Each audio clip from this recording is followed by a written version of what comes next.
Hello everyone, मैं दीपक sir perfect study zone के YouTube channel में एक बार आपका फिर से स्वागत है। आज हम लोग पढ़ेंगे प्रश्नावली 5.1 प्रश्न चौथा। निम्नलिखित में से कौन कौन एपी या समांतर श्रेणी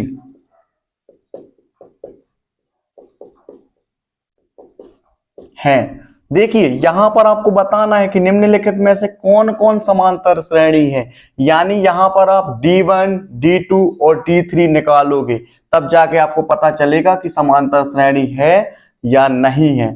यदि कोई समांतर श्रेणी है तो इसका सार्वधातुक ज्ञात कीजिए और इसके 3 और पद लिखिए, यानी 1 2 3 4 पद आपको दिए हैं। 5वां पद, 6वां पद और 7वां पद क्या होगा ये आपको बताना होगा। तो अभी हम इसको हल करके ये पता करते हैं कि ये समांतर श्रेणी है या नहीं। यदि समांतर श्रेणी नहीं होगी तो हम इसके अगले 3 पद नहीं निकालेंगे, और यदि ये समांतर श्रेणी होगी तो हम 5वां, 6वां और 7वां पद भी इसका निकालेंगे। देखिए 2 4 8 और 16 किस तरीके से हम पता करेंगे कि ये समांतर श्रेणी है या नहीं। तो पहले प्रथम पद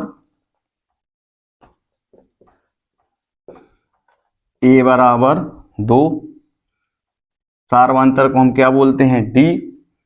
दूसरे पद में से हम पहले पद को घटाएंगे तो यहां पर दूसरा पद है आपका 4 माइनस 2, तो यहां से आपको प्राप्त हो जाएगा D1 बराबर 4 में से आप 2 को घटाओगे तो आपको क्या प्राप्त हो जाएगा 2। यहां पर समझिए मैं D1 और D2 और D3 क्यों निकाल रहा हूं, क्योंकि इससे पहले जो मैंने तीसरा सवाल किया था वहां पर मैंने आपको D1, D2 और D3 नहीं निकाला था, क्योंकि उस क्वेश्चन में आपको दिया गया था कि दी हुई समांतर श्रेणी, यानी वहां पर समांतर श्रेणी दी हुई थी। लेकिन यहां पर आपको बोला जा रहा है कि आपको पहले पता करना है कि जो श्रेणी दी हुई है वो समांतर श्रेणी है या नहीं। तो हमको ये पता करने के लिए जो समांतर श्रेणी है या नहीं, इसके लिए हमको देखना पड़ेगा कि इनके बीच का जो अंतर है वो एक समान है कि नहीं। यदि इनके बीच का अंतर एक समान होगा तो वो समांतर श्रेणी होगी, यदि इनके बीच का अंतर एक समान नहीं होगा तो वो समांतर श्रेणी नहीं होगी। अब हम आगे हल करेंगे। D2 बराबर हमने अभी दूसरे में से पहले को घटाया था, यहां पर हम तीसरे में से दूसरे को घटाएंगे। 8 माइनस 4, तो D2 बराबर आपको क्या प्राप्त हो जाएगा 4। यहां पर देखिए D1 बराबर नहीं है D2, क्यों? क्योंकि यहां पर D1 है आपका 2 और यहां पर D2 है 4, यानी इनका जो सार्वधातुक है ना वो एक समान नहीं है। यदि यहां पर आपका 2 आता तो इनका जो सार्वधातुक होता वो एक समान होता। तो यहां पर आपका दी आता है दी गई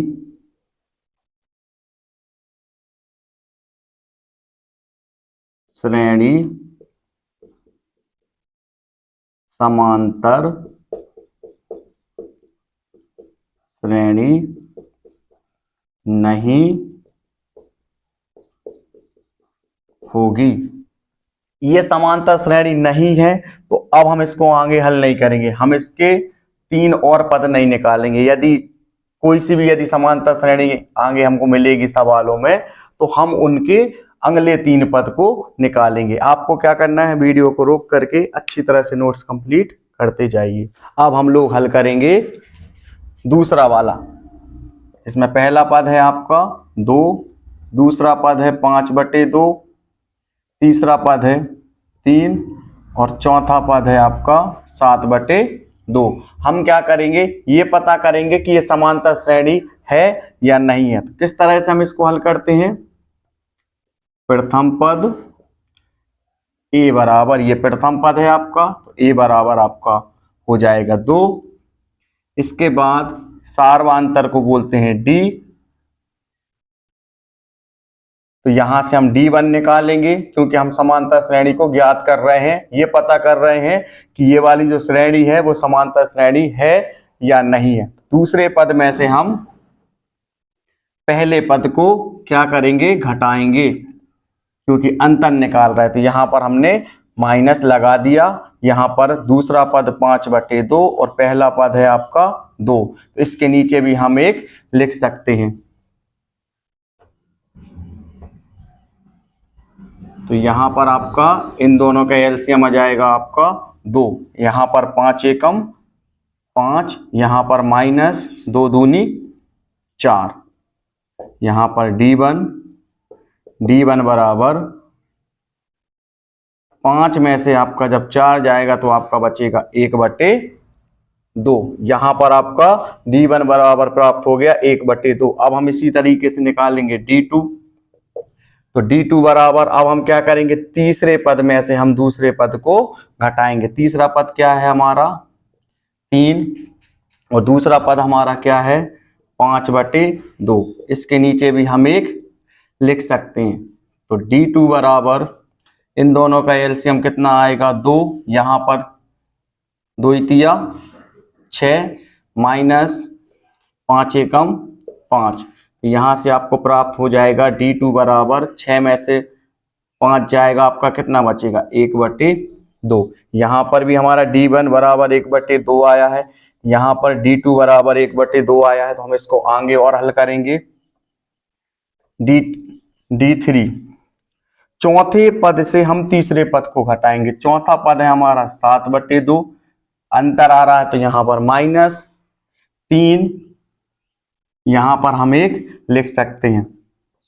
तो D3 बराबर 2, 7 एकम 7 माइनस 2 तिया 6। D3 बराबर 7 में से जब 6 घटेगा तो क्या बचेगा 1/2। तो यहाँ पर देखिए D1 और D2 और D3 जो है ना वो बराबर आ चुका है।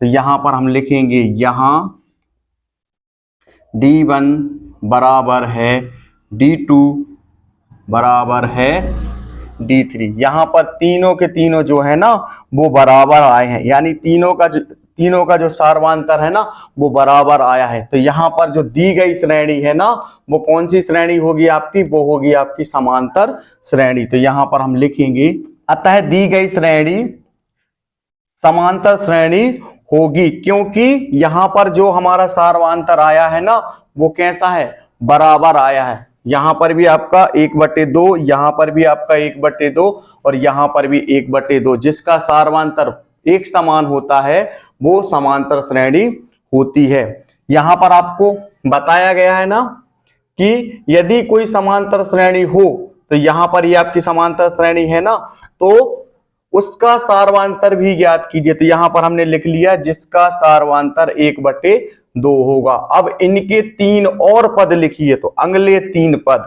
तो यहां से 1 2 3 और 4, ये आपके 4 पद हो गए ना। तो यहां से हम क्या करेंगे, आपको समझ लीजिए पहले। पांचवा पद, तो पांचवा पद के लिए क्या करते हैं हम, a+4d। फिर इसी तरह से हम छठवां पद निकालेंगे, उसमें क्या हो जाएगा a+5d। सातवां पद निकालेंगे तो a+6d, यानी इससे एक कम। देखिए क्या करेंगे हम, यहां पर 4 पद आपके हो गए, आपको पांचवा पद निकालना है। तो यहां पर आप लिखोगे पांचवा पद। पांचवें पद के लिए क्या लिखेंगे, a+5d। यहां पर पांचवें पद के लिए क्या करेंगे हम, यहां पर a+4d, क्योंकि प्रथम पद होता है हमारा a, दूसरा पद होता है हमारा a+d, तीसरा पद होता है a+2d, चौथा पद आपका होगा a+3d, पांचवा पद a+4d और छठवां पद a+5d, सातवां पद a+6d। ये हो जाएगा आपका पांचवा, छठवां और सातवां। तो यहां से हमने पांचवा पद पे क्या लिखा, a+4d। हम इसको हल करेंगे। a कितना है आपका 2 प्लस यहां पर आपका 4 है तो 4 लिखेंगे, d यानी सार्वांतर कितना निकला है हमारा 1/2। तो यहां पर आपका जाएगा 1/2। आगे हम इसको हल करेंगे, 2 प्लस 4 एकम 4/2। यहां पर ये दोनों आपस में कट रहे तो इनको हम आपस में काट देंगे, 2 एकम 2 और 2 दूनी 4। तो यहां से आपको क्या प्राप्त हो जाएगा, 2 + 2 बराबर 4। इस तरीके से आपका जो पांचवा पद है ना वो आपका निकल आएगा कितना, 4। अब हम निकालेंगे छठवां पद। छठवां पद, छठवां पद के लिए क्या हो जाएगा, a + 5d, a + 5d यानी 6 से 1 कम, तो ये हो जाएगा आपका a + 5d बराबर, a का मान हमारा कितना है, 2 + 5, यहां पर d कितना प्राप्त हुआ हमको, 1/2 बराबर 2 प्लस यहां पर आपस में गुणा होगा, 5 का गुणा होगा 1 में, बटे में आपका 2 है तो 5 एकम 5/2। यहां पर ये आपस में कैंसिल नहीं हो रहे तो हम इनका एलसीएम ले लेंगे, इसके बटे में भी हम 1 लिख सकते हैं। यहां पर इसका एलसीएम कितना हो जाएगा, 2, 2 दूनी 4, इन दोनों का आपस में गुणा हो जाएगा तो ये हो जाएगा 2 दूनी 4 प्लस 5 एकम 5। तो यहां पर जब हम इसको आगे हल करेंगे तो 5 और 4 आपका हो जाएगा 9/2। इस तरीके से हमारा ये छठवां पद प्राप्त हो गया। अब हम क्या करेंगे, सातवां पद निकालेंगे।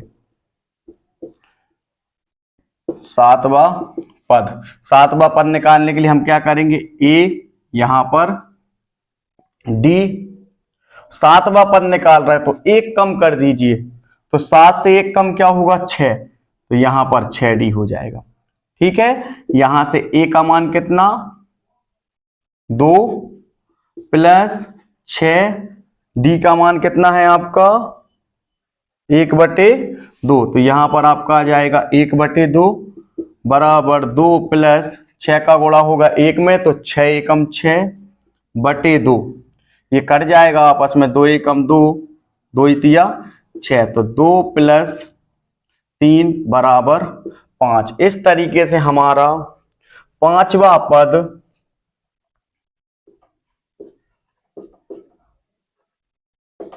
यहां पर हमारा